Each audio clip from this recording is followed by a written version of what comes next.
Minecraft. The game of peace and happiness.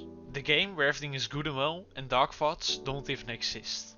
In this beautiful and peaceful game, I went to explore my newly generated world. I cut down my first tree, and then with the wood I gathered from that tree, I made some tools. Those tools I used to gather some more resources. I needed those for my first build. A house, a simple shack to be happy and live life in peace. As Notch intended.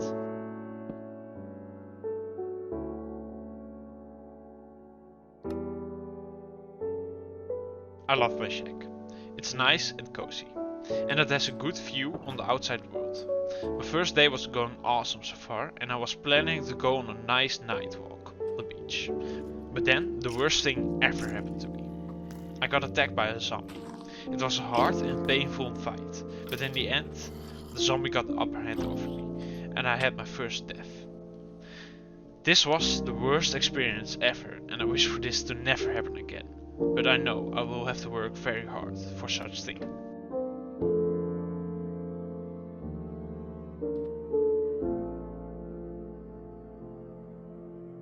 And thus I began the big grind of becoming an immortal in Minecraft. First I had to gather the minerals needed for the strongest armor and tools, beginning with the weak iron.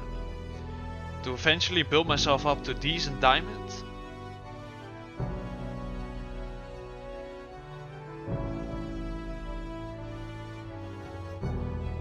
Now I was finally ready for the dangerous nether, where I could find the last and strongest material needed to complete part 1 of my quest. The godly netherite. This armor alone, without any enchantments, already made me very strong, but not strong enough. For the part 2 of my quest, I had to start making contraptions to help me get certain resources fast. First, I made a quad melon and pumpkin farm, which produced more than I will ever need. Then I made a villager paradise where villagers are forced to work all day and are never able to sleep. They also make babies, which are taken away from them in near seconds. These babies go into a tunnel where they will grow up in a small space with lots of other babies piled up. Then, when they finally grow up, they go to the villager cube, where most of them go and pass on to the next world. But some unlucky ones get chosen and get sent to a zombie with a deadly weapon which will kill them instantly. But instead of going to the next world like all their brothers and sisters, they get revived by me. This makes it so that they will love me forever and give me great discounts. After they are back from the dead, they go on into their forever box. Here they get a job assigned by me and keep this one forever. Because of the big discounts, I can buy an emerald for just 1 melon or pumpkin. And with only a couple of those emeralds, I can buy overpowered books, such as Manning or Protection 4. With all of this set up, I made a great trading hall, where I can quickly convert my melons and pumpkins into emeralds, and buy all the enchantments I need. This trading hall made part 2 of my quest complete, as I now have all the enchantments I can fit on my armor and tools. And so my quest to become a Minecraft immortal was completed. I can now survive nearly anything, from falling for more than 100 blocks to taking a nice hot bath in the nether lava. Not much kills me anymore, and so death isn't really something I have to worry about. But I didn't stop there. With all this power, I only wanted more, and thus I took on the strongest beings in this world. I started with the literal god of the undead, the Wither. This fight was easy, and only took me about 45 seconds. Now I also had access to a beacon, a powerful beam shooting right through the sky, powered by only the most worthy of blocks, just so I can mine a little bit faster. But I still didn't have enough power, so I went to the next creature to kill, the Ender Dragon. A dragon who constantly gets healed by crystals, and has the power to sweep you hundreds of blocks into the air with a chance to just disappear into the void. The only thing I may not survive yet.